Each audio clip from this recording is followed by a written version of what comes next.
வாட்ஸ்அப்பில் ஏதாவது ஒரு லிங்க் ஷேர் ஆகுது, வாட்ஸ்அப் குரூப்பில் யாராவது ஒரு அப்ளிகேஷன் பேரை சொல்லி இந்த அப்ளிகேஷனை இன்ஸ்டால் பண்ணுங்கள் அப்படின்லாம் ஏதாவது ஷேர் பண்ணுறாங்கன்னா தயவு செய்து அந்த லிங்கை கிளிக் பண்ணி அப்ளிகேஷன் இன்ஸ்டால் பண்ணாதீங்க. சமீபத்தில் வந்து சரவணா ஸ்டோரோட சேவிங் திட்டம், சரவணா ஸ்டோர்ஸ் வணிக அரசின் உதவி திட்டத்தில் சேர்ந்து நீங்கள் பயனடைங்க, இந்த லிங்கை கிளிக் பண்ணி உங்களோட தகவலை கொடுங்க, தகவலை கொடுத்தீங்கன்னா உங்களுக்கு இது மூலமாக உங்களுக்கு பணம் கிடைக்கும், பொருள் கிடைக்கும் அப்படின்னு சொல்லி ஒரு லிங்க் ஷேர் ஆகிட்டு இருக்கு.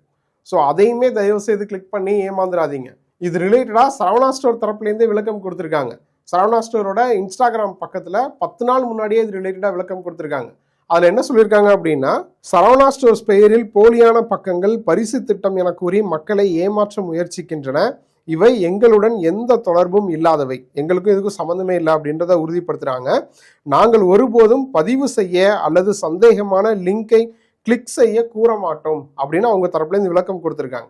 ஸோ தயவு செய்து இந்த மாதிரியான வர லிங்கை தயவு செய்து நம்பாதீங்க. ஏன்னா இப்போ இந்த எஸ்பிஐ வந்து முன்னாடி வந்துகிட்டு இருந்துச்சு, இப்போ அது ஓரளவு ஸ்டாப் ஆயிருக்கு. அப்புறம் வந்து பரிவாகன் இந்த ஈச்சலான் ஸ்கேம் வந்து அதுவும் இப்போ ஓரளவு ஸ்டாப் ஆயிருக்கு. இப்போ புதுசாக கொஞ்சம் பிரபலமாக இருக்கக்கூடிய கடைகளோட பெயரை பயன்படுத்துறது, இப்போ தங்க நகை சீட்டு ரிலேட்டடாக சில லிங்கை ஷேர் பண்ணுறாங்க. அந்த லிங்கை கிளிக் பண்ணி உங்களோட ரிஜிஸ்டர் உங்கள் பேரையும் அட்ரஸையும் ரிஜிஸ்டர் பண்ணுங்கள். இப்போ விலை உயர்ந்த தங்கம் வந்து விலை கூடிக்கிட்டே இருக்குது, இதில் ரிஜிஸ்டர் பண்ணுறவங்களுக்கு கம்மியான அமௌண்ட்டில் தங்கம் கொடுக்குறாங்க, இல்லை சேவிங்ஸ் திட்டம் மூலமாக இதில் புது ஸ்கீம் இருக்குது, எதையாவது ஒன்று உருட்டுறாங்கன்னு வைங்க. ஸோ இப்படிலாம் வரதை தயவு செய்து நம்பாதீங்க. நீங்களும் தயவு செய்து அது என்னன்னு தெரியாமல் ஷேர் பண்ணாதீங்க.